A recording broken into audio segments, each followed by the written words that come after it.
ओम नमः शिवाय. परमपूज्याई कृत सिद्धारूढ वैभव षष्टम बेल. मोक्षप्राप्तीसाठी मनुष्याला गुरुपासून उपदेश मिळावा लागतो. उपदेश म्हणजे भक्ती मार्गाकडे मनाचा मोर्चा वळविणे होय. शाळेत नाव लिहिल्यावर जशी त्या मुलाची जबाबदारी गुरुजी घेत असतात, त्याप्रमाणे गुरुला शरण गेल्यावर शिष्याला आड मार्गावरून सरळ मार्गावर आणण्याची जबाबदारी गुरु घेतात. शिष्याची गुरुवर अढळ श्रद्धा असेल तरच शिष्य अत्यादराने गुरुने सांगितलेल्या मार्गाचे आक्रमण करतो आणि त्याप्रमाणे त्यास फळ मिळते. नाहीतर खडकाळ जमिनीवर पेरलेल्या बीजाप्रमाणे उपदेश वाया जातो. म्हणून उपदेश देण्यापूर्वी शिष्याच्या अधिकाराची गुरु नाना प्रकारे परीक्षा पाहत असतात. महाराजांकडे एके दिवशी एक शेठ आला आणि म्हणाला, महाराज मला उपदेश द्या. शेठची परीक्षा पाहण्यासाठी महाराज म्हणाले, अहो शेठ, तुम्ही उपदेश द्या म्हणता, पण त्याकरिता तुम्हास 5 रुपये खर्च येणार. त्यावर शेठ काही एक बोलला नाही. थोड्या वेळाने पुन्हा तो म्हणाला, महाराज मला उपदेश द्या. बेंगळूरहून परस्पर मुंबईला न जाता याचकरिता मुद्दाम मी येथे उतरलो आहे. तोच महाराजांनी आपल्या एका शिष्याला बोलावले आणि तुझ्याजवळ 5 रुपये आहेत काय, यांना उपदेश द्यावयाचा आहे असे म्हटले. तो शिष्य चतुर होता म्हणून स्वामींच्या बोलण्यातील खुबी त्याने लगेच जाणली. त्यामुळे माझ्याजवळ नाहीत महाराज असे त्याने उत्तर दिले. गुरुपेक्षा शिष्य शहाणा असावा अशी जी म्हण आहे त्याचा अर्थ हाच होय. उपदेश घेणारा इसम उठून उभा राहिला आणि म्हणाला, महाराज सत्वर मला उपदेश द्या, नाहीतर माझी गाडी चुकेल. अच्छा, आज मला मुंबईला गेलेच पाहिजे. तेव्हा महाराज म्हणाले, तुमच्याजवळ गाडीच्या खर्चापेक्षा अधिक पैसे आहेत का? त्याने होय असे उत्तर दिले. महाराजांनी किती आहेत असे विचारतात शेठ म्हणाले, 75 रुपये. तेव्हा महाराज हसत म्हणाले, अहो शेठजी, तुमच्याजवळ एवढे रुपये असून उपदेश घेण्यासाठी तुम्ही 5 रुपये चटकन काढून देऊ शकला नाहीत, हे कसे? गुरुच्या उपदेशास पात्र व्हावयाचे तर शिष्याने गुरुला सर्वस्व अर्पण करण्यास तयार असावे लागते. केवळ 1.25 रुपया पुढे ठेवून गुरुचा चेला होता येत नाही. गुरुच्या केवळ उपदेशाने मला फायदा झाला नसून काया वाचा मन सर्व काही गुरुला अर्पण केल्यावरच मी कृतार्थ झालो आहे. आता तुमची गाडीची वेळ होत आली तेव्हा तुम्ही लवकर जाण्यास निघा. उपदेशाबद्दल पुढे विचार करता येईल. हे महाराजांचे बोलणे ऐकताच शेठ तेथून चालता झाला. दुसऱ्या वर्षी त्या शेठचा एकुलता एक मुलगा वारला. त्याच्या व्यापारात बूड झाली. त्याची बायको भांडून आपल्या माहेरी खानदेशाला निघून गेली. या सर्व कारणामुळे उद्वेग होऊन शेठला चैन पडेनासे झाले. त्यावर तो पुन्हा महाराजांच्या दर्शनार्थ आला.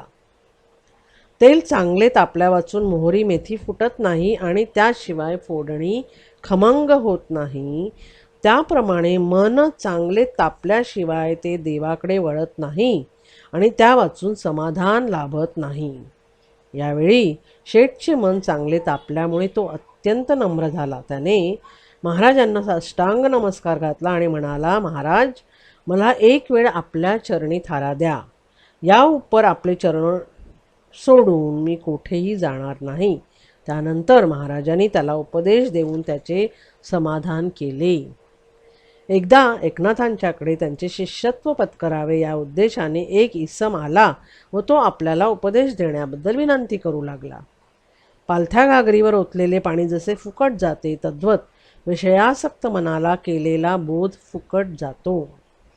तो गृहस्थ एकनाथांच्या शेजारीच राहत असून त्यांची टिंगल करीत असे. त्यामुळे त्याला जर उपदेश दिला तर त्याचा काही उपयोग होणार नाही. म्हणून मुद्दाम तो दिवस टाळण्यासाठी एकनाथांनी आजचा दिवस चांगला नाही, तेव्हा पुढे उत्तम दिवस पाहून तुम्हाला मी कळवीन असे सांगून त्याची पाठवणी केली. 2 वर्षानंतर एके दिवशी पुन्हा तो गृहस्थ येऊन उपदेश द्या उपदेश द्या असे म्हणून सारखे त्यांच्या पाठीशी लागला. तेव्हा उद्या सकाळी 8 वाजता या असे एकनाथांनी त्यास सांगितले. दुसऱ्या दिवशी घरातील मंडळींना, तुम्ही पूजेचे सर्व साहित्य तयार ठेवा, फक्त पाणी मात्र ठेवू नका असे एकनाथांनी सांगून ठेवले. इतक्यात उपदेश घेणारा गृहस्थ आला आणि एकनाथांच्या ओटीवर मांडी घालून स्वस्थ बसला. आधी ठरवून ठेवल्याप्रमाणे एकनाथ, आज या मंडळींना झाले तरी काय? पूजेचे सर्व साहित्य ठेवले पण पाणीच ठेवले नाही. ते असे बोलून तांब्या घेऊन ते आत बाहेर फिरू लागले. एकनाथ जेव्हा बाहेर आले तेव्हा तो गृहस्थ म्हणाला, महाराज, मला उपदेश कधी देणार? एकदाचा उपदेश द्या, म्हणजे निश्चिंतपणे शेताकडे जाण्यास मला बरे पडेल. एकनाथ म्हणाले, अहो, तुम्ही 2 वर्षापासून उपदेश द्या उपदेश द्या म्हणून सारखे माझ्या पाठीशी लागलात. पण पूजेला पाणी हवे म्हणून तांब्या घेऊन मी केव्हापासून आत बाहेर फिरतो आहे हे तुम्ही प्रत्यक्ष पाहून सुद्धा आपण पाणी आणतो असे म्हणू शकला नाही. वास्तविक तुम्ही सोवळ्यात होता तेव्हा लगेच उठून जर पाणी आणले असते तर आज तुम्हाला उपदेश मिळालाच असता. आळसामुळे केवळ 50 पावलावर असलेले फुकटचे पाणी जर तुम्ही आणू शकला नाही तर उपदेश घेऊन गुरुच्या सेवेसाठी काया वाचा मन धन जिजविणे हे तुम्हाला कसे साधेल? अजून तुमच्या ठिकाणी उपदेशाची तयारी दिसत नाही, तेव्हा पुढे पाहू असे सांगून एकनाथांनी त्याला पाठवून दिले. एकनाथ रात्री सर्वत्र सामसूम झाल्यावर रामायण लिहित असत. एके दिवशी सीताशुद्धीला जाण्यासाठी मारुतीने उड्डाण केले हा मजकूर लिहित असता एकनाथांनी पण उड्डाण केले. ते जाऊन शेजारच्या अंगणात पडले. शेजारचा गृहस्थ बाहेर ओटीवर निजला होता. आवाज ऐकून तो एकदम जागा झाला. जवळ जाऊन पाहतो तर त्याला एकनाथ दिसले. पण एकनाथांच्याबद्दल त्याला काहीच उलगडा होईना, कारण ते देहभानावर नव्हते. जेव्हा हातातील कागद व त्यावरील सीताशुद्धीचा मजकूर त्याने पाहिला तेव्हा त्याला साधारण कल्पना आली. त्यावर त्याने एकनाथांच्या टाळूवर पाणी घातले आणि डोळ्यांना पाणी लावले, तरी ते भानावर आले नाहीत. शेवटी त्या गृहस्थाने एकनाथांना आपल्या पाठीवरून नेऊन घरी पोहोचविले. त्यानंतर ते भानावर आले. त्या क्षणी त्या गृहस्थाने त्यांना साष्टांग नमस्कार घातला. तेव्हापासून त्या गृहस्थाला त्यांच्याविषयी आदर वाटू लागला. पुढे एके दिवशी त्याने एकनाथांच्याकडे उपदेश मागितला असता एकनाथांनी त्याला उपदेश देऊन कृतार्थ केले. ज्याच्या ठिकाणी निष्ठेचा ओलावा असतो त्यासच संत उपदेश करतात. वाऱ्याच्या झुळकीसरशी उडणाऱ्या गवताच्या काडीप्रमाणे असणाऱ्या निष्ठेला संतांजवळ स्थान नाही, कारण निष्ठेशिवाय उपदेश फलद्रूप होत नाही. गुरुपाशी अनुग्रह घेतला आणि त्यांची थोडीशी मर्जी संपादिली की त्यांच्या सहवासात राहावयास मिळते असे कित्येक समजतात. त्यामुळे ज्यांना कुठे थारा नाही ते आपल्याला आराम राहायला मिळेल म्हणून गुरुजवळ अनुग्रह घेण्याचा प्रयत्न करतात. त्याप्रमाणे राहिलेले समर्थांच्या सान्निध्यात पुष्कळसे लोक होते. त्यापैकी एकाला बरोबर घेऊन एके दिवशी समर्थ निघाले. कारण तो ब्राह्मण प्रपंच त्रासदायक असून परमार्थ म्हणजे आरामीचा असे समजत असे. समर्थांच्या बरोबर फिरण्यात त्याला कधी थंडीचा तर कधी उन्हाचा त्रास होई. कधी गावात तर कधी जंगलात फिरावे लागे. कधी पानगे खायला मिळत तर कधी उपास घडे. त्यामुळे थोडक्याच दिवसात त्याला समर्थांचा सहवास नकोसा वाटू लागला. पण कष्ट करण्याची तयारी नसल्यामुळे तो घरी जाऊ शकला नाही. पुढे एके दिवशी श्री तुकारामांची कीर्ती त्या ब्राह्मणाच्या कानावर आली. तेव्हा तो कोणासही नकळत देहूला गेला आणि महाराज, मला अनुग्रह द्या असे म्हणाला. तेव्हा तुकोबा म्हणाले, तू यापूर्वी कोणाचा अनुग्रह घेतला होतास काय? तो म्हणाला, होय, मी रामदासांचा अनुग्रह घेतला होता. तुकोबा म्हणाले, मग आता आमचा का मागतोस? सर्व संतांचे सांगणे एकच, फळ मिळायला पाहिजे तर कष्ट केलेच पाहिजेत. एकदा अनुग्रह घेतल्यानंतर पुन्हा अनुग्रह घ्यायचा नसतो. त्यावर तो उपदेश देण्याबद्दल फारच आग्रह करू लागला. तेव्हा तुकोबा म्हणाले, तुमचा हट्टच असेल तर त्यांचा मंत्र त्यांना परत करून या, म्हणजे मी तुम्हाला उपदेश देईन. त्यावर तो ब्राह्मण पुन्हा समर्थांच्याकडे गेला आणि त्यांच्याजवळ आपण दिलेला उपदेश परत घ्यावा अशी त्याने विनंती केली. तेव्हा समर्थांनी त्याला तोंडात पाण्याची चूळ घे आणि अनुग्रहाचा मंत्र म्हणून त्या पलीकडच्या खडकावर ती चूळ थुंक आणि जा असे सांगितले. त्याप्रमाणे त्या ब्राह्मणाने करताच त्या दगडावर श्रीराम जय राम जय जय राम अशी अक्षरे उमटली. त्यानंतर समर्थांना नमस्कार करून तो तेथून परत देहूला गेला. तोवर म्हणजे त्याची वाचाच गेली. डळमळीत श्रद्धेचा परिणाम काय तर तो हाच. वाचाही गेली आणि संतांचे सहाय्यही नाहीसे झाले. त्यानंतर तो रडत रडत तुकोबांच्याकडे गेला आणि त्याने खुणेनेच वाचा गेल्याचे सांगितले. ते ऐकून तुकोबांचे हृदय कळवळले. त्यावर त्या ब्राह्मणाला घेऊन ते समर्थांच्याकडे गेले. तुकोबांच्या सांगण्यावरून समर्थांनी त्या ब्राह्मणाला ती अक्षरे चाटावयास सांगितली. ती चाटल्याबरोबर त्या ब्राह्मणास वाचा फुटली. त्यानंतर तो आपल्या घरी गेला. तार बारीक करण्याकरता एकदा सोनाराच्या हातात तारेचे टोक मिळावे लागते. त्यावर तो ती तार भराभर ओढून हवी तितकी बारीक करतो. त्याप्रमाणे माणसाचे मन एकदा संतांच्या हातात आले की त्यास सुधारण्याची, आत्मस्वरूपाची जाणीव करून देण्यासाठी ते खटपट करीत असतात. पंढरी क्षेत्रात गैबीनाथांचा शिष्य नरहरी नावाचा एक सोनार राहत असे. हा अत्यंत प्रामाणिकपणे वागे. त्यामुळे इतर सोनारांपेक्षा त्याच्याकडे सहजच अधिक गिऱ्हाईके जमत असत. तो कट्टा शंकराचा उपासक होता. त्यामुळे तो इतर देवतांच्या दर्शनार्थ जात नसे.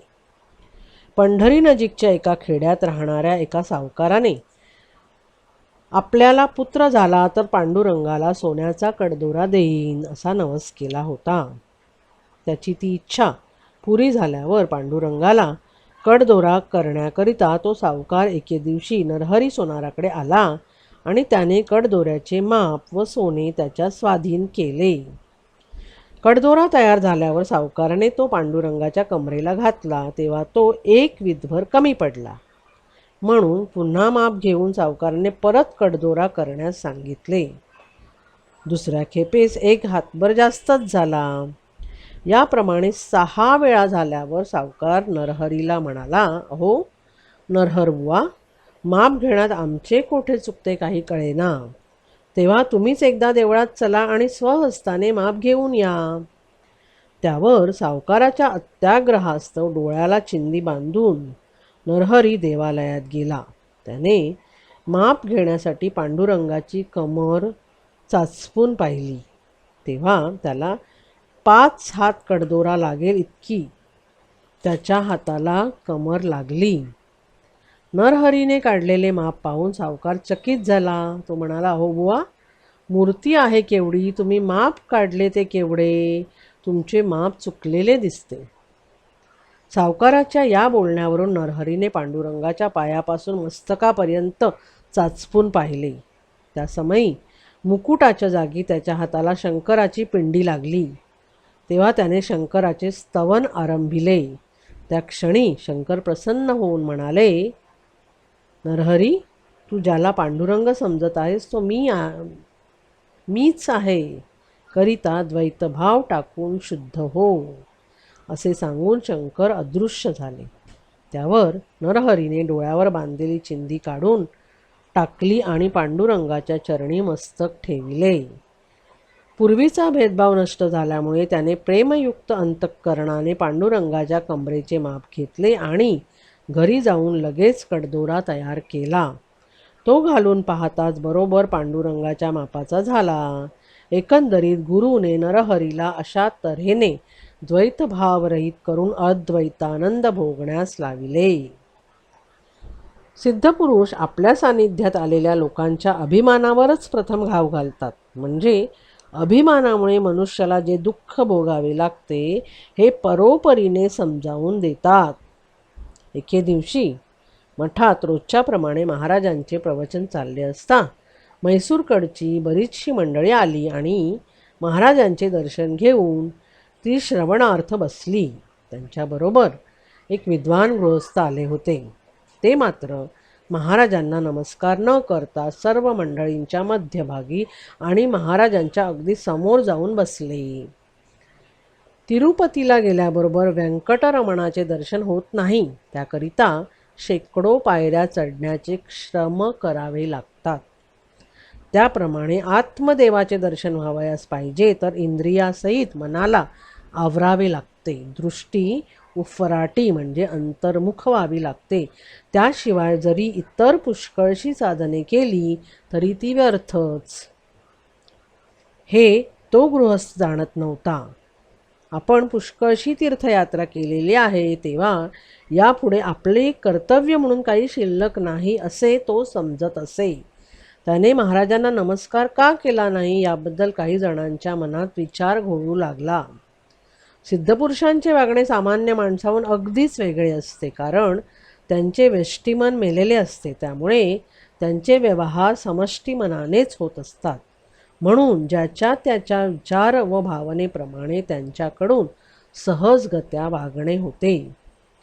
रोगाचा नाश करण्याचे जसे वैद्याचे काम, तद्वत अभिमानादी दुर्गुणांचा नाश करणे हे सिद्धपुरुषांचे काम होय.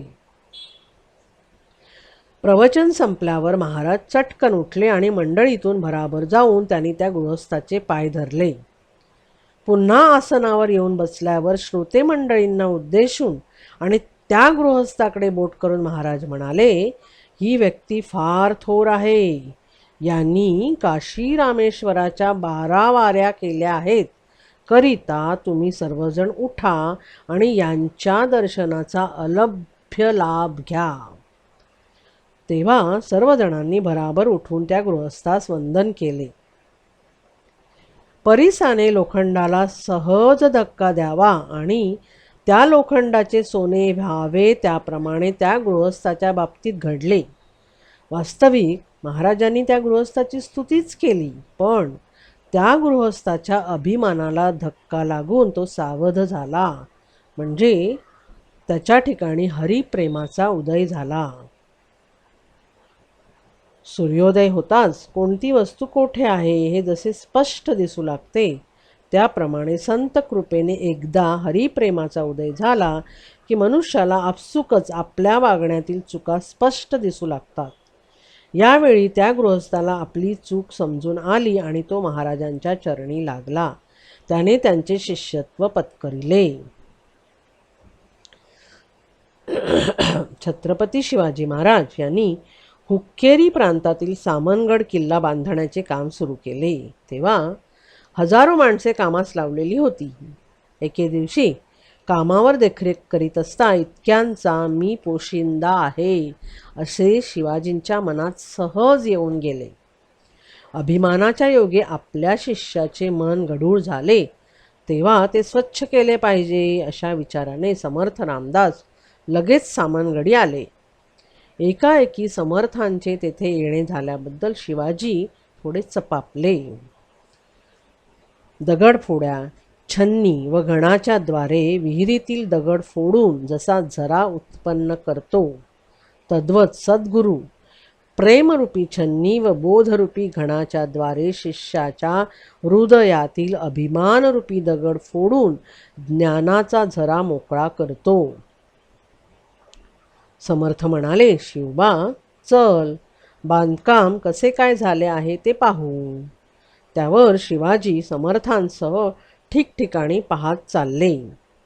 शिवाजी आपल्याच तंद्रीत असल्याचे जाणून समर्थ म्हणाले, शिवबा खरोखर तुझी योग्यता काय वर्णावी. कामगार लोकांकडे बोट करून समर्थ म्हणाले, आज या गरिबांवर जर तू दया केली नसतीस तर बिचारे अन्ना वाचून खास मेलेच असते. पुढे ते एका दगडाकडे बोट करून म्हणाले, शिवबा हा दगड फोडण्यास जरा वडार लोकांना सांग पाहू. दगड दुभंगताच पाण्यातून एक बेडकी टुण दिशी उडी मारून बाहेर पडली. समर्थ म्हणाले, शिवबा काय तुझी योग्यता. या बेडकीला खडकात देखील पाणी मिळण्याची व्यवस्था केलीस. समर्थमुखीचे हे शब्द ऐकताच शिवाजींचा अभिमान चटकन खाली उतरला. त्यांनी समर्थांचे पाय धरले आणि महाराज, आपण आज माझ्या डोळ्यात अंजन घातलेत म्हणून मी सावध झालो, नाहीतर असाच बेसावध राहून खास दुर्गतीलाच गेलो असतो, असे म्हणून समर्थांपुढे त्यांनी खेद प्रदर्शित केला. दुसरे खेपेस एकदा शिवाजी आपल्या राज्यातून जाऊ लागले असता समोरून एक भिक्षेकरी येत असलेला त्यांच्या दृष्टीस पडला. तेव्हा भराभर पावले टाकीत ते त्यांच्याजवळ गेले. त्यावेळी शिवाजींना अभिमानाने पछाडलेले असल्याने त्याच्यापासून त्यांना सोडविण्याच्या उद्देशाने समर्थच तेथे आले होते. पण यावेळी शिवाजींना त्यांची ओळख पटली नाही. यकश्चित भिक्षेकरी असे समजून त्यांना उद्देशून शिवाजी म्हणाले, अहो बाबा, माझे नाव शिवाजी असून मी या राज्याचा राजा आहे. तेव्हा तुम्हाला काही हवे असल्यास सांगा. त्यावर समर्थ म्हणाले, शिवबा, मी तुझा गुरु आहे, तेव्हा तुलाच काही हवे असल्यास तू मला सांग. अभिमानाच्या गुंगीत असलेल्या शिवाजींना मला काही नको असे उत्तर दिले. पुढे ते म्हणाले, राजा तुमचा शिष्य असता तुम्ही भिक्षा मागणे हे योग्य दिसत नाही. तेव्हा यापुढे आपण भिक्षा मागणे सोडून द्यावे आणि माझ्या वाड्यात आनंदाने हवे तितके दिवस राहावे. त्यावर समर्थांनी, शिवबा, मला तुझे राज्य हवे आहे, तेव्हा देशील का असे विचारले. यावेळी मात्र शिवाजींना समर्थांची ओळख पटली. त्यामुळे ते चपापले. त्यांना लगेच आपली चूक समजून आली. त्यानंतर एका कागदावर आजपासून माझे राज्य आपणास अर्पण केले आहे असा मजकूर लिहून तो कागद त्यांनी समर्थांच्या झोळीत टाकला आणि त्यांनी समर्थांच्या पुढे साष्टांग नमस्कार घातला. त्यावर ते त्यांच्या पुढे मस्तक नमवून हात जोडून उभे राहिले व म्हणाले, महाराज, आता हे राज्य आपले असून मी आपला सेवक आहे. तेव्हा समर्थ म्हणाले, शिवबा, आता मी राजाही आहे व साधूही आहे. तू सेवक झाला म्हणतोस तर चल माझ्याबरोबर. असे म्हणून समर्थ त्यांना निर्जन स्थानी घेऊन गेले आणि त्यांनी आपण आणलेली भिक्षा झोळीतून बाहेर काढली आणि शिवाजीबरोबर ते खावयास बसले. खाता खाता ते शिवाजीला उद्देशून म्हणाले, शिवबा, तुझे राज्य मला तू अर्पण केलेस म्हणून ते राज्य आता माझे झाले. पण माझ्यासारख्याला राज्य करणे कसे जमणार? सदा फिरून मला सवय झाल्यामुळे एके ठिकाणी राहणे जमत नाही. तेव्हा मी राज्य घेऊन काय करू? याकरिता चालवायला मी तुला देणार आहे. तेव्हा यापुढे माझे राज्य म्हणून तू चालव आणि माझी आठवण सदा राहण्यासाठी भगवा झेंडा लाव. म्हणजे तुला व मला दोघांनाही निश्चिंत राहता येईल. एकूण शिवाजींचा अभिमान समर्थांनी अशा तऱ्हेने घालविला.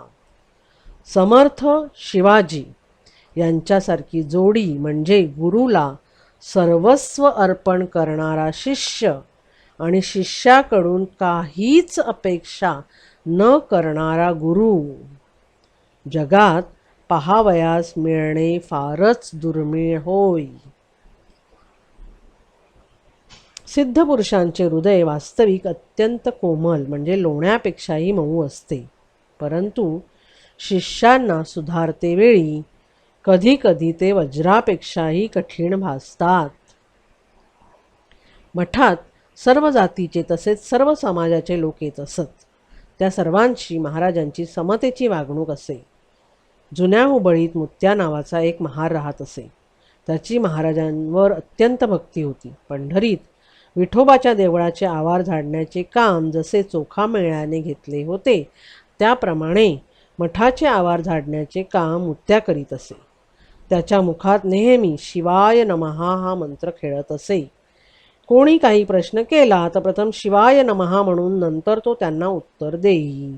जो भेटेल त्याला शिवाय नमहा म्हणून तो हात जोडीत असे.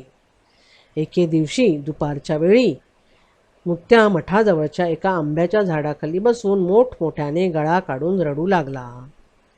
त्याचा तो आर्त ध्वनी शयनगृहात विश्रांती घेत असलेल्या महाराजांच्या कानी पडला. पाणी जसे उतरत्या जागी वाहत असते तद्वत शुद्ध भाव ज्या ठिकाणी असेल त्याकडे सिद्ध पुरुष वळतात. त्या क्षणी महाराज उठले आणि त्याच्याजवळ जाऊन, मुत्या, काय झाले रे तुला रडायला, असा त्याला प्रश्न केला. तेव्हा तो म्हणाला, महाराज, आपल्या कृपेने माझे सर्व ठीक आहे, परंतु एकाच गोष्टीचे दुःख होते. ते म्हणजे सर्व लोक आपले जवळून दर्शन घेतात, कोणी आपणास जेवणास आमंत्रण करून नैवेद्य अर्पण करतात. मी महापापी म्हणून माझा जन्म महार कुळात झाला, त्यामुळे मला मात्र काहीच करता येत नाही. माझ्याच कर्माचे हे फळ आहे, तेव्हा दोष तरी कोणाला द्यावा याचा. पुढचा जन्म तरी चांगल्या कुळात घाल म्हणून मी देवाकडे रडतो आहे. मुत्याच्या या बोलण्याने दयामय महाराजांचे हृदय कळवळले. ते म्हणाले, मुत्या, उद्या तुझ्याकडे मी 12 वाजता जेवणास येईन. मग तर झाले ना, उठ आता, घरी जा. इतके बोलून महाराज मठात गेले. त्यावर मुत्या आपल्या उपरण्याने डोळे पुशीत घरी जाऊ लागला. त्याचा आनंद गगनात मावेना. घरी गेल्यावर बायकोला सांगताच ती पण आनंदात बुडून गेली. दुसरे दिवशी तिने अंगणात सडा घालून घर सारवून रांगोळ्या काढल्या. 12 वाजतील केव्हा आणि महाराजांचे पाय घराला लागतील केव्हा असे त्यांना वाटू लागले. 12 वाजण्याची वेळ होत आली तोवर मुत्या व त्याची पत्नी पूजेचे साहित्य आणि नैवेद्य तयार करून नामस्मरण करीत महाराजांची वाट पाहत उभी होती. मठात रोज महाराज 11:30च्या सुमाराला जेवण झाले की विश्रांतीसाठी शयनगृहात जात. त्या समयी आने रामप्पा आणि खंडे भीमप्पा हे दोघे दरवाजाच्या बाहेर पहारा करीत आणि महाराजांची विश्रांती घेऊन झाल्यावर ते शयनगृहात जाऊन त्यांच्या सेवेस तत्पर राहत असत. अशा प्रकारे बंदोबस्त पहारा असून सुद्धा मुत्याला वचन दिल्याप्रमाणे महाराज ठरल्या वेळी मुत्याच्या घरी गेले. महाराजांना पाहताच त्या उभयतांचा आनंद गगनात मावेनासा झाला. त्या भाविक पतीपत्नीने महाराजांना मांडलेल्या आसनावर बसण्याची विनंती केली आणि षोडशोपचारे पूजा करून त्यांना नैवेद्य अर्पण केला. चंद्रोदय होताच समुद्र जसा उचंबळून येतो त्याप्रमाणे त्या उभयतांची भक्ती पाहून महाराजांचे हृदय प्रेमाने भरून आले. भोजन संपल्यावर महाराज हात धुण्यासाठी जेव्हा बाहेर आले तेव्हा सिध्या नावाचा महाराजांचा एक भक्त भिक्षा मागून मठाकडे जात होता. त्यास महाराजांना पाहिल्यासारखे वाटले, पण जे मनी ते ध्यानी म्हणतात त्याप्रमाणे आपण अंतर्यामी महाराजांचा ध्यास असल्यामुळे ते दिसल्याचा आपणास भास झाला असावा अशा समजुतीने तो तसाच पुढे निघाला. त्यावर पुरी खात्री करून घेऊनच पुढे जावे असे वाटल्यावरून पुन्हा तो मुत्याकडे आला आणि त्याने, तुझ्याकडे महाराज आले होते का असे मुत्याला विचारले. त्यावर मुत्याने खरी हकीकत त्यास सांगितली. त्यानंतर मठात येऊन सिध्याने आपण पाहिलेले आणि ऐकलेले वर्तमान सर्वांपुढे सांगितले. परंतु महाराजांचे शयनगृहाचे दार बंद असून रामप्पा व भीमप्पा हे दोघे दाराशी बसलेले असल्यामुळे सर्वांनी सिध्याला मूर्खात काढले. उत्तर हिंदुस्थानातील मटण या गावी राहणारे महात्मा परमानंदजी हे एकदा रस्त्यावरून चालले असता एक इसम कोकरू घेऊन चालला होता. वाटेवर परमानंदजींना पाहून तो म्हणाला, ए बाबा, हे कोकरू खांद्यावर घेऊन माझ्याबरोबर चल. त्याप्रमाणे कोकरू घेऊन परमानंदजी त्याच्या मागोमाग जाऊ लागले. वाटेवर परमानंदजी त्या इस्माला विचारू लागले की, महाराज, या कोकराला घेऊन जाऊन काय करणार आहात? तेव्हा त्या इस्माने उत्तर दिले, साहेब, बहादुरांकरिता त्याचे मांस शिजवायचे आहे. हे शब्द ऐकता क्षणीच महात्मा परमानंदजींचे शरीर थरथर कापू लागले. डोळ्यातून अश्रुधारा वाहू लागल्या. कंठ सद्गदित झाला. पाय पुढे चालेनासे झाले. त्यावेळी ते डेऱ्याजवळ पोहोचले होते.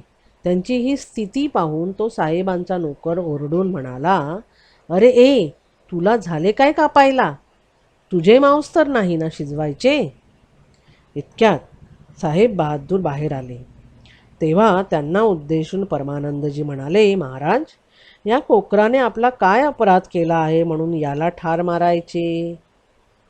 हे जंगलातील चारा खाऊन आपली उपजीविका करते, नदी नाल्याचे पाणी पिऊन आपली तृष्णा भागविते, शिवाय आम्हाला थंडी वाऱ्यापासून वाचविण्यासाठी आपल्या अंगावरील गरम लोकर देते.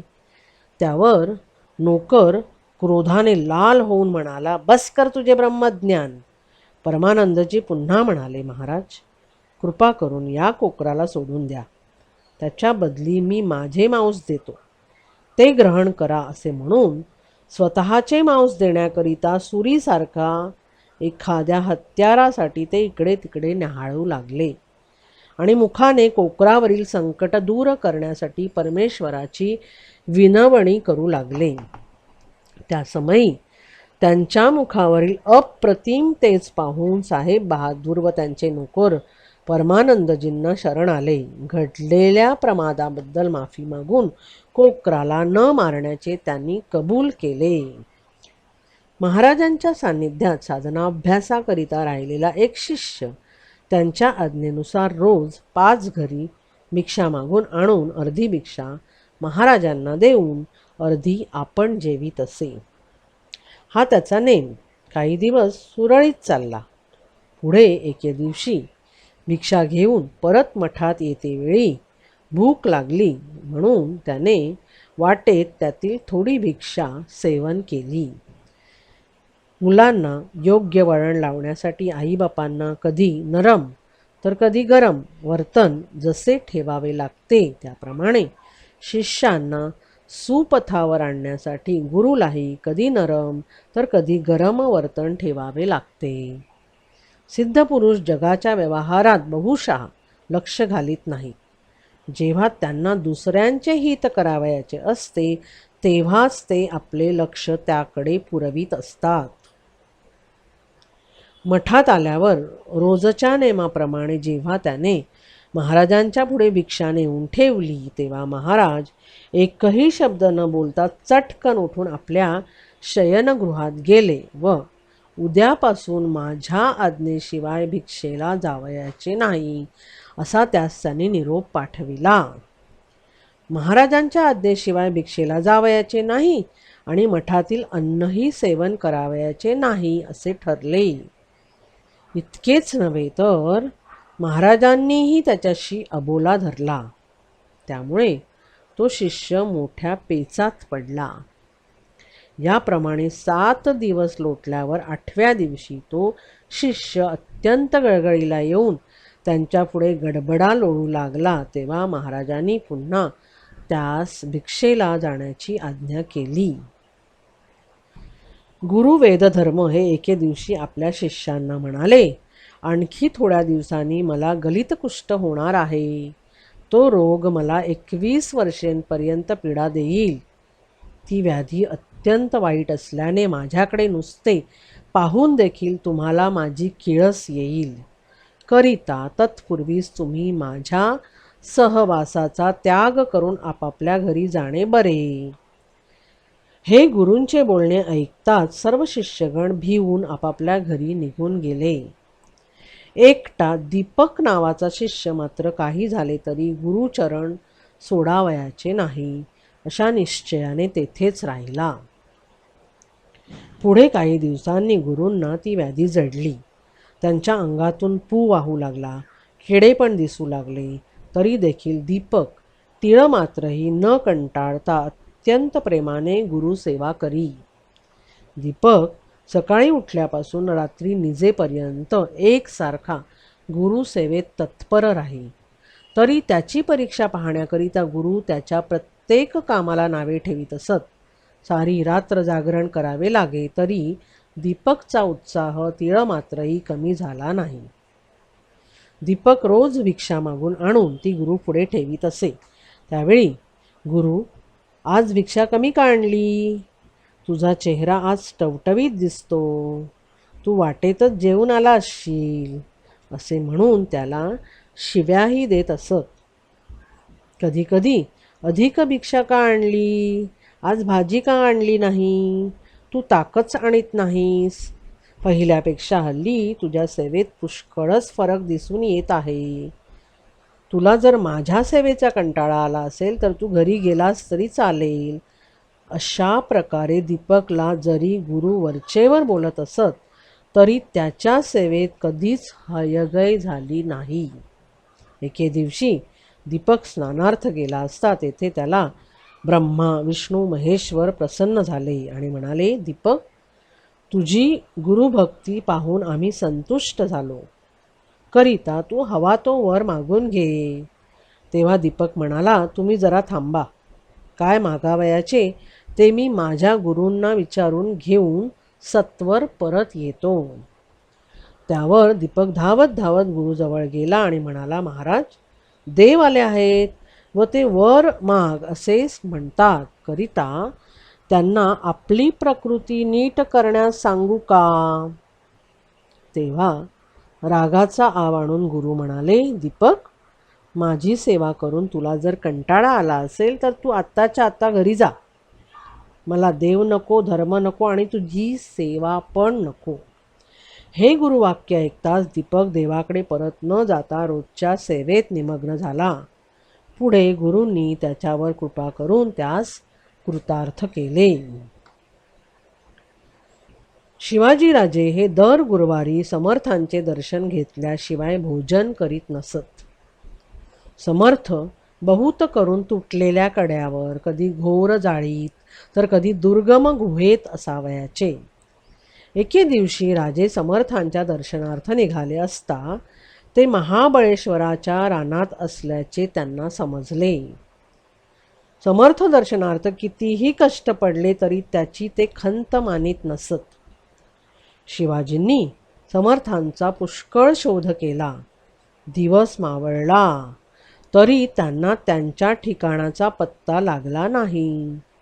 शेवटी काही सेवकांसह ते मशाली घेऊन निघाले. घोर जंगल असल्यामुळे बरोबरीच्या माणसांची व त्यांची चुकामुक होऊन ते एकटेच फिरू लागले. इतक्यात एका गुहेतून जोरजोरात विव्हळल्याचा आवाज ऐकू आला. तो आवाज समर्थांचाच वाटल्यावरून ते त्या गुहेत शिरले. राजेंनी समर्थांस वंदन करून, महाराज, आपल्याला काय होत आहे असे विचारले. समर्थ म्हणाले, शिवबा, काय सांगू तुला. पोटशुळाने भयंकर व्यथा होत आहे. या दुखण्यापासून जगणार असे काही मला वाटत नाही. राजे म्हणाले, महाराज, आपण असे म्हणू नका. आपल्यापासून तर आम्हासारख्यांना धीर मिळावयाचा. आपली आज्ञा व्हावी म्हणजे मी आत्ताच्या आत्ता चांगले वैद्य आणवितो. औषधोपचार करून लगेच बरे वाटू लागेल. समर्थ म्हणाले, शिवबा, हे काही नेहमीच्या दुखण्यापैकी दुखणे नसून हा मोठा असाध्य रोग आहे. करिता वैद्याचा काही एक उपयोग होणार नाही. यावर रामबाण औषध म्हणजे फक्त वाघिणीचे दूध होय. पण आपला जीव धोक्यात घालून ते मला आणून देणार तरी कोण? तेव्हा राजे म्हणाले, आपल्या कृपाशीर्वादे करून हे काम मी करू शकेन. असे म्हणून राजे समर्थांचा तुंबा घेऊन निघाले. समर्थ म्हणाले, शिवबा, हे काय, तू निघालास?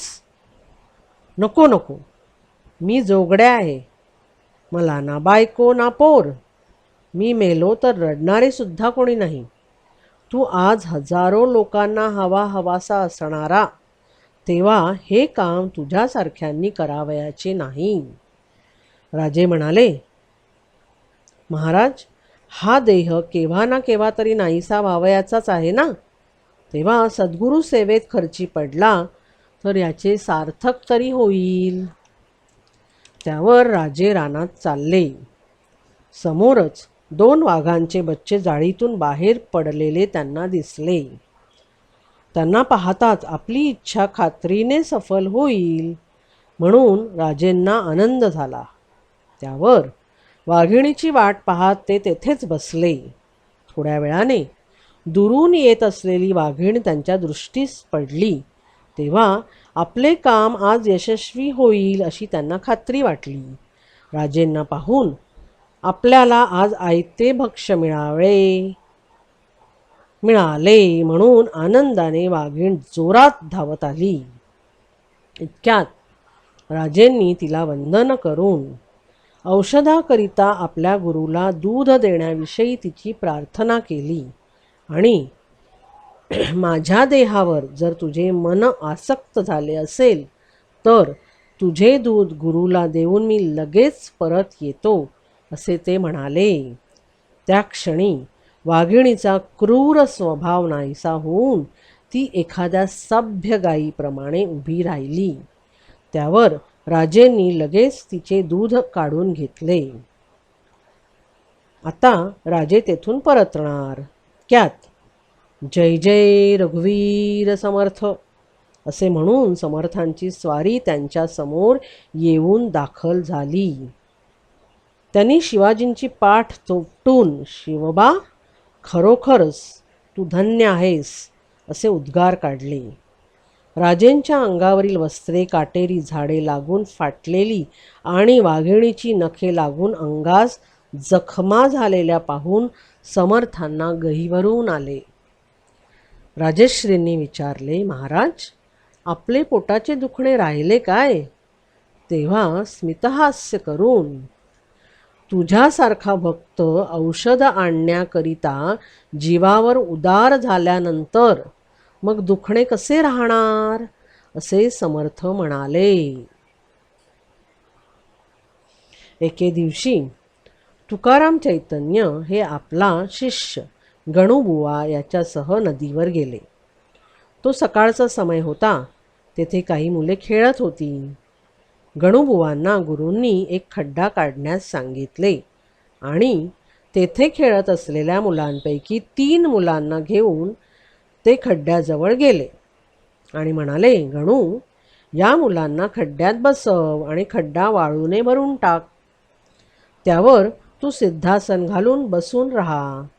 माझ्या आज्ञेशिवाय येथून उठशील किंवा एक शब्द बोलशील तर खबरदार असे सांगून आपण जाऊन एका झाडाच्या आड बसले. ते दृश्य पाहून इतर मुले आपापल्या घरी पळाली. त्या मुलांनी सांगितल्यावरून खड्ड्यात सापडलेल्या मुलांचे आई वडील नदीकाठी आले. त्यांनी आपल्या मुलांविषयी तुकामाईजवळ चौकशी केली.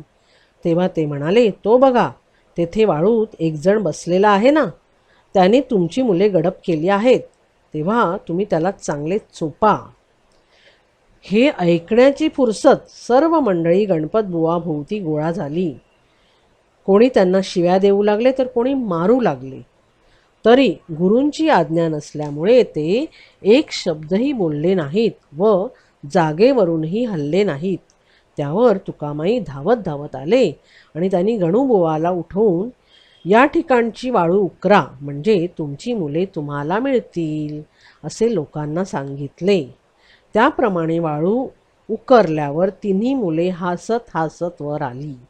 त्यावर आपापल्या मुलांसह मंडळी निघून गेली. यावेळी गणूबुवा देहाभिमान शून्य झाल्याचे तुकामाईंची खात्री पटली. त्यांनी त्यांना पोटाशी धरले आणि म्हणाले, संत व्हायचे आहे ना तुला, मग जगाचे आघात सोसण्याची शक्ती लागते म्हणून अशा तऱ्हेने मला पूर्वतयारी करावी लागली. इतके बोलून त्यांनी गणपतबुवांचे मस्तकी हस्त ठेविला आणि त्यांचे ब्रह्मचैतन्य असे नाव ठेविले. एके दिवशी कबीर बाजारात जाऊ लागले असता वाटेत एका घराच्या ओटीवर एक बाई जोंधळे दळीत होती. तिच्या जात्याकडे त्यांचे लक्ष गेले. तेव्हा त्यांना एकदम रडू कोसळले. रस्त्यावरून येणारे जाणारे त्यांना रडण्याचे कारण विचारू लागले, परंतु ते आपले समाधान करण्यास समर्थ नाहीत म्हणून कबीरांनी त्यापैकी कुणापुढेही आपले मनोगत व्यक्त केले नाही. आपल्या शंकेचे निरसन झाल्याशिवाय तेथून हलावयाचे नाही अशा निश्चयाने ते तेथेच उभे राहिले. थोड्या वेळाने स्वामी रामानंद यांचे शिष्य निपट निरंजन हे रस्त्यावरून जाऊ लागले असता त्यांचे लक्ष कबीरांकडे गेले. त्यांनी कबीरांना रडण्याचे कारण विचारले. तेव्हा कबीर डोळे पुशीत जात्याकडे बोट करून म्हणाले, हे पहा, यात जितके जोंधळे घालावे त्या सर्वांचे पीठ होत आहे. तेव्हा आमचे पण या भवचक्रात असेच पीठ होणार अशा विचाराने मला अत्यंत वाईट वाटत आहे. त्यावर निपट निरंजनांनी जात्याची तळी उचलली आणि मधल्या खुंटीकडे बोट करून ते म्हणाले, हे पहा, या खुंटीच्या आधारे जे जोंधळे आहेत ते सर्व शाबूत आहेत आणि बाकी जोंधळ्यांचे मात्र पीठ झाले. त्याचप्रमाणे ज्याने सद्गुरूंचे सहाय्य घेतले तो कालचक्रात सापडत नाही. अशा प्रकारे त्यांना पटवून देऊन त्यांनी त्यांचे समाधान केले. पुढे ते म्हणाले, तू स्वामी रामानंदांना शरण जा, म्हणजे तुझे सर्व प्रश्न मिटतील. त्यावर कबीर रामानंदांच्या आश्रमाकडे गेले.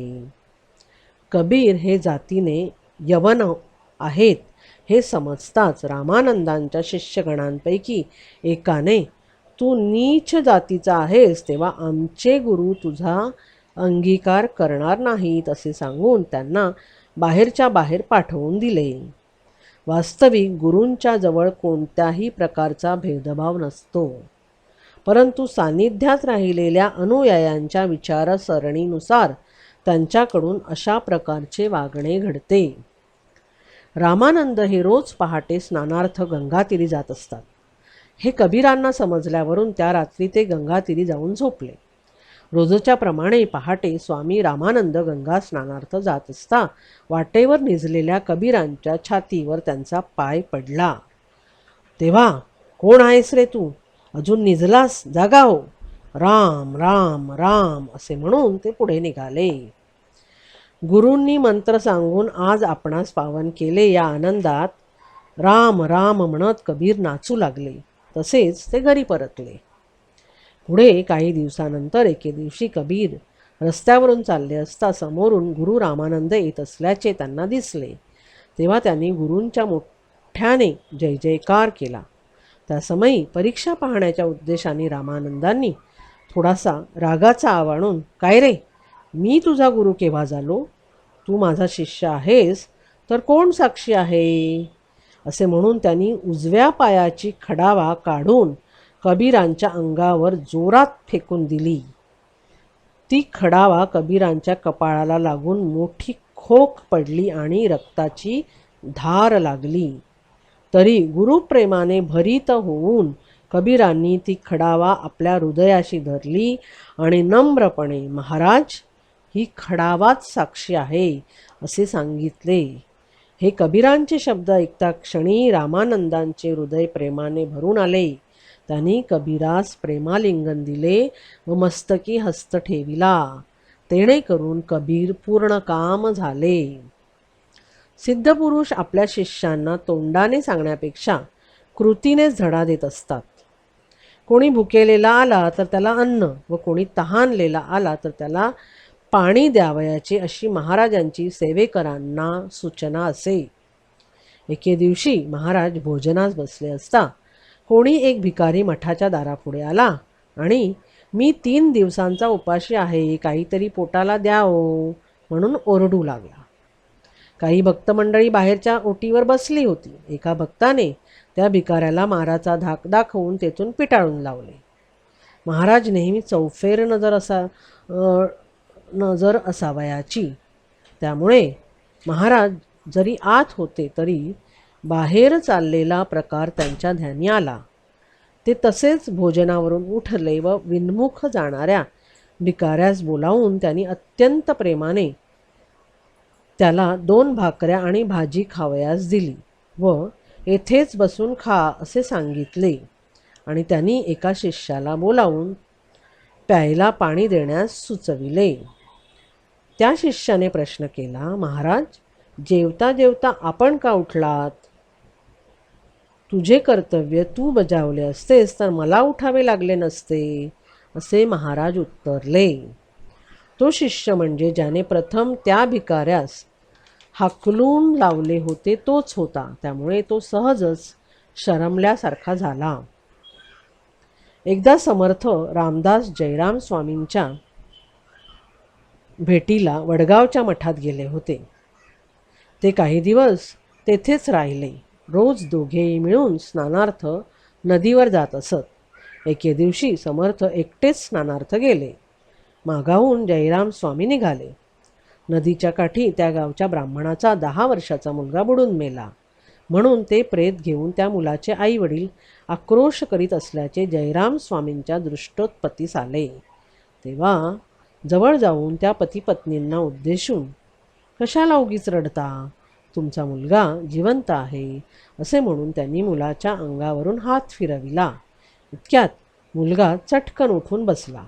त्यावर जयराम स्वामींच्या सामर्थ्याचे वर्णन करीत मुलासह ते पतीपत्नी स्वस्थानी गेले.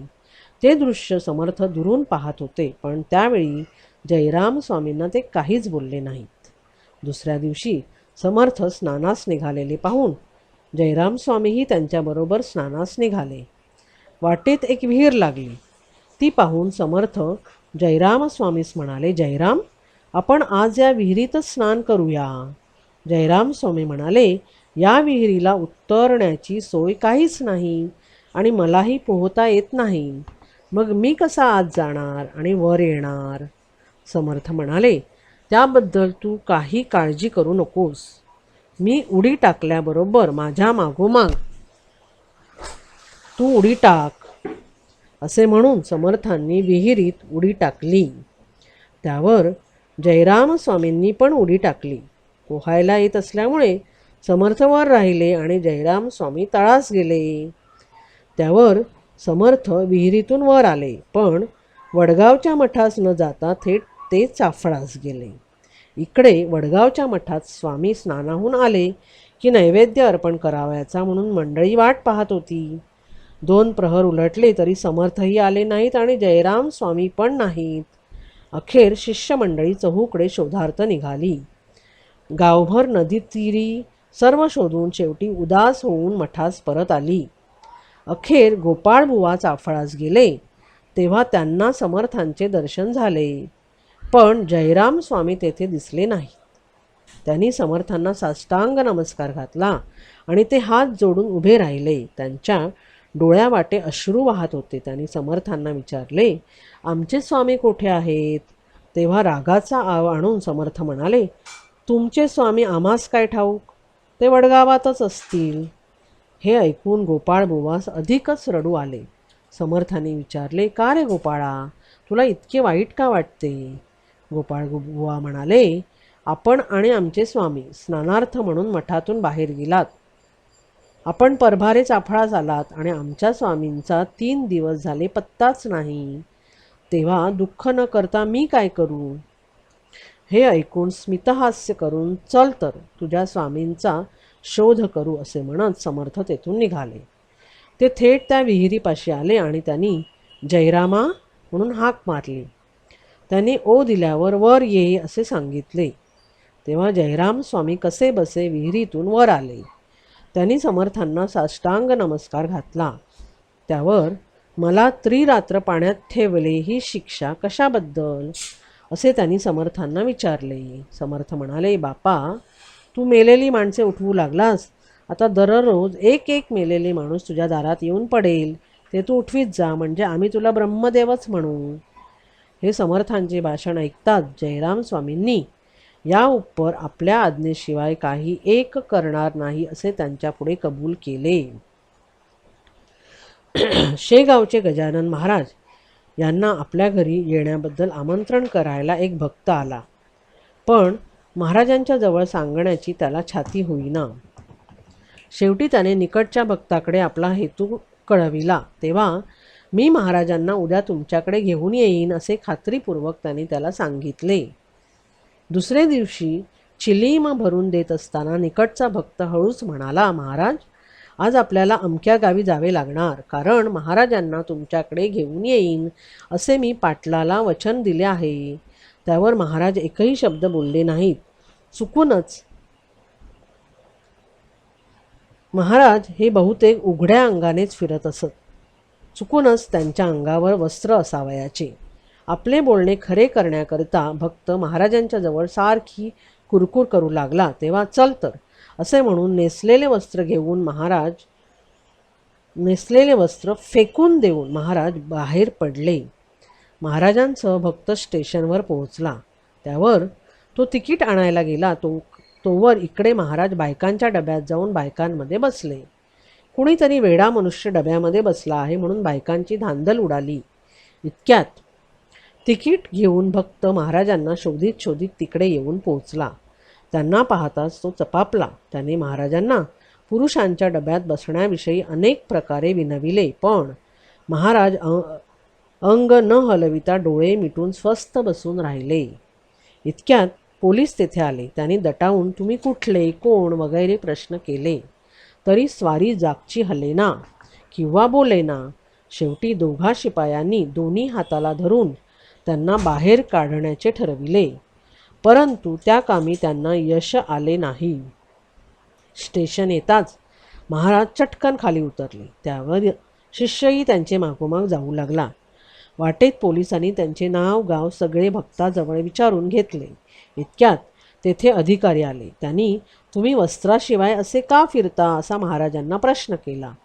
तेव्हा ते शिष्याला उद्देशून पाहतोस काय, चिलीम भर चिलीम असे म्हणाले.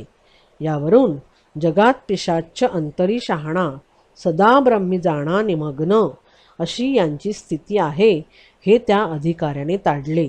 त्यावर ते पोलिसांना उद्देशून वास्तविक यांना सांभाळण्याची सर्व जबाबदारी निकटच्या भक्तांनी घेतली पाहिजे. जे काही घडले त्यात यांचा काहीच दोष नसून सर्व चूक शिष्याची आहे असे ते म्हणाले. तेव्हा महाराज म्हणाले, बरोबर, तुमचे म्हणणे अगदी बरोबर. याला चांगलेच प्रायश्चित्त द्या. त्यानंतर त्या शिष्याकडून 5 रुपये दंड घेऊन वरिष्ठांनी त्यास सोडून दिले. स्वस्थानी आल्यावर भक्ताने प्रश्न केला, महाराज, आपण बायकांमध्ये का जाऊन बसला? महाराज म्हणाले, तुझी फजिती करण्याकरिता. भक्त म्हणाला, माझ्याकडून कोणती चूक घडली? मला न विचारता तू भलताच कारभार केलास, तेव्हा तू शतमूर्ख आहेस. यापुढे तू सांगितलेले मी काहीच ऐकणार नाही असे महाराजांनी उत्तर दिले. सिद्धपुरुष जी काय आज्ञा करतात ती अंमलात आणणाऱ्याचे कधीच अकल्याण होत नाही. एके दिवशी तुकाराम महाराजांना त्यांच्या एका भक्ताने जेवावयास बोलाविले होते. स्वयंपाकघरात पाने मांडली होती. जेवता जेवता ते म्हणाले, तुम्ही सर्व लवकर जेवून घ्या आणि येथील सर्व सामान उचलून माझघरात नेऊन ठेवा. जेवणानंतर सर्व मंडळींबरोबर तेही सामान हलवू लागले. जेव्हा स्वयंपाकघर रिकामे झाले तेव्हा आता थोडा वेळ तिकडे कोणी जाऊ नका असे सर्वांना उद्देशून तुकाराम म्हणाले. इतक्यात स्वयंपाकघराची भिंत कोसळून धाडकन पडली. गोंदवलेकर महाराज एके दिवशी रस्त्यावरून जाता जाता एका घरात शिरले आणि तेथे निजलेल्या दोघा इस्मांना उद्देशून, इकडे कोण निजले आहे? उठा उठा, जोरात वारा येत आहे, कदाचित घर कोसळण्याचा संभव आहे असे म्हणाले. तेव्हा एकटा खडबडून उठला आणि शेजारच्या अंगणात जाऊन निजला. दुसरा मात्र घर पडणार हे बुवाला स्वप्न पडले वाटते असे म्हणून डोक्यापर्यंत पांघरून घेऊन निजला. मध्यरात्रीच्या सुमारास जोराने वारा सुटला आणि त्या सरशी खरोखरच घर पडले. सिद्धपुरुष शिष्यावर केव्हा, कोठे व कशी कृपा करतील याचा नेम नाही. विजयनगरचा राजा जयपाल एके दिवशी देवाचे दर्शन घेण्याची तीव्र इच्छा झाली, म्हणून त्याने आपल्या सभेतील प्रत्येक पंडितांना तुम्ही माझे गुरु व्हाल का असा प्रश्न केला. राजाचा गुरु होण्याची आयती संधी का दवडावी असा विचार करून प्रत्येक पंडिताने होय असे उत्तर दिले. तेव्हा राजा म्हणाला, तर मग मला आत्ताच्या आत्ता देव दाखवा. जर नाही म्हणाल तर तुम्हाला मी बंदित ठेवीन. देवाविषयी मोठमोठ्या गप्पा मारणारे ते पंडित राजाला पटवून देऊन त्याचे समाधान करण्याची शक्ती नसल्यामुळे शेवटी मानाखाली घालून बसले. त्यामुळे ठरल्याप्रमाणे त्यांना सर्वांना बंदीत ठेवण्यात आले. राजाज्ञेनुसार तेथे रोज झाडांना पाणी घालणे, खड्डे खणणे, झाडांना भर घालणे इत्यादी बागेतील कामे ते पंडित करीत असत. आपली सुटका व्हावी या उद्देशाने त्या ठिकाणी ते रोज देवाची प्रार्थना करीत असत. लवकरच त्यांची हाक देवाला पोहोचली. एके दिवशी त्याच गावात राहणारे योगी मुकुंदराज हे भर दुपारी 12 वाजता भजन करीत त्या बंदीखान्याजवळ आले. त्या समयी ते पंडित टोपल्या, कुदळी, खोरी हातात घेऊन आपापल्या वाटणीला आलेली कामे करू लागले होते. पंडितांना उद्देशून मुकुंदराज म्हणाले, द्विजहो, तुम्ही किती राबराब राबता, आता पुरे करा आणि आज चला, भोजन वगैरे करून विश्रांती घ्या. त्या समयी हा आपला कोणीतरी वाली आहे असे पंडितांना वाटले. त्यामुळे ते धीराने आपापल्या हातातील टोपल्या, कुदळी, खोरी तेथल्या तेथे टाकून आत गेले. ते पाहून सेवक मुकुंदराजांवर धावले व म्हणाले, काय हो, हे सर्वजण तुमचे कोणी लागतात की काय? तुम्हाला त्यांची कीव आली खरी, परंतु त्यांची आजची ठरलेली कामे कोण करणार? तोच कुदळी आपोआप खणू लागल्या, खोरी टोपल्यात माती भरू लागली आणि टोपल्या भराभर झाडांना भर घालू लागल्या. तो चमत्कार पाहून सेवक आश्चर्यचकित झाले. त्यांनी धावत जाऊन राजाला वर्दी दिली. राजा म्हणाला, तो कोण आहे मी पाहतो, त्याला इकडे घेऊन या. तोपर्यंत मुकुंदराज वाड्यासमोर येऊन हजर झाले. राजा कुठेतरी बाहेर जाण्याकरिता घोड्यावरून निघाला होता. त्यांना पाहून खाली उतरला आणि म्हणाला, तुम्ही माझे गुरु व्हाल काय? होय, यासाठीच तर मी आलो आहे, असे मुकुंदराज उत्तरले. त्यावर राजा म्हणाला, तर मग मला देव दाखवा. मुकुंदराज म्हणाले, प्रथम गुरु आज्ञेप्रमाणे शिष्याकडून सेवा घडली पाहिजे. करिता कारागृहातून पंडितांना आधी मुक्त कर. अभ्यंग स्नान घालून सुग्रास भोजन देऊन वस्त्रधनादिकांच्या योगे करून त्यांना संतुष्ट कर. त्यानंतर मी तुला क्षणार्धात देव दाखवीन. राजाने क्षणाचाही विलंब न लावता गुरु आज्ञेचे पालन केले. त्यावर मुकुंदराजांनी राजास घोड्यावर बसावयास सांगितले. राजा रिकीबीत पाय ठेवून घोड्यावर चढतो न चढतो इतक्यात मुकुंदराजांनी त्याला चापकानी मार मारले. तोच राजा समाधीत गेला. जेव्हा राजा उत्थान पावला तेव्हा परमानंदाने तृप्त होऊन तो मुकुंदराजांच्या चरणी लागला. श्री तुकाराम चैतन्यांजवळ बापू नावाचा एक शिष्य होता. तो रोज लाकडे फोडणे, पाणी भरणे, उष्टी काढणे इत्यादी आश्रमातील सर्व कामे करी. शिवाय तुकामाईंचे पाय दाबून देई. बापूने 2-2 दिवस पाय दाबले तरी तुकामाई पुरे म्हणत नसत. त्या अवधीत ते त्याला मठातले जेवणही देत नसत आणि भिक्षेलाही जाण्याची मनाई करीत असत. त्यामुळे त्याला कधी 2, कधी 3, कधी अधिक दिवससुद्धा उपवास घडे. याप्रमाणे त्याच्याकडून 12 वर्षे सेवा घडली. त्यानंतर एके दिवशी बापूवर प्रसन्न होऊन तुकामाईने तो देवपूजेला बसला असता तेथे जाऊन त्याच्या डोक्यात काठी मारली. त्या क्षणी तो समाधीत गेला. जेव्हा तो उत्थान पावला तेव्हा परमानंदाने तृप्त होऊन तो तुकामाईंच्या चरणी लागला. सोहिरोबा अंबिये यांना परमेश्वर प्राप्तीची जेव्हा तीव्र तळमळ लागली तेव्हा ते कुलकर्णीपणातून मुक्त होऊन एकांत वासासाठी जंगलात जाऊन बसू लागले. ज्याला खरी तळमळ लागली आहे त्याच्यावर गुरुकृपा होण्यास वेळ लागत नाही. एके दिवशी दुपारी 12 वाजता अतिशय भूक लागली म्हणून सोहिरोबांनी रानातून एक फणस आणला व तो फोडून गरे काढले. ते आता खाणार इतक्यात, बाबू, हमको कुछ खाने को दो, असा ध्वनी त्यांच्या कानावर आला. तेव्हा त्यांनी मागे वळून पाहिले. तोच त्यांना दिव्य आजानुबाहू अशी एक व्यक्ती दिसली. तेव्हा लगेच ते उठले आणि काढलेले सर्व फणसाचे गरे त्यांनी त्या फकीराच्या पदरात टाकले आणि त्याच्यापुढे मस्तक नमविले. त्यावर आपले नाव काय महाराज असे विचारले. माझे नाव गैबीनाथ, हे घे तुला, असे म्हणून आपल्या पदरातील 4 फणसाचे गरे त्यांनी सोहिरोबाच्या हातावर घातले आणि ते तेथून परतले. सोहिरोबांनी ते गरे खाता क्षणी त्यांची वृत्ती पालटली. मनुष्याला स्वानंदाचा अनुभव येण्यास स्वार्थाची अडचण असते.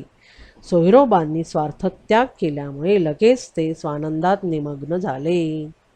ओम नमः शिवाय. श्री सद्गुरुनाथ महाराज की जय.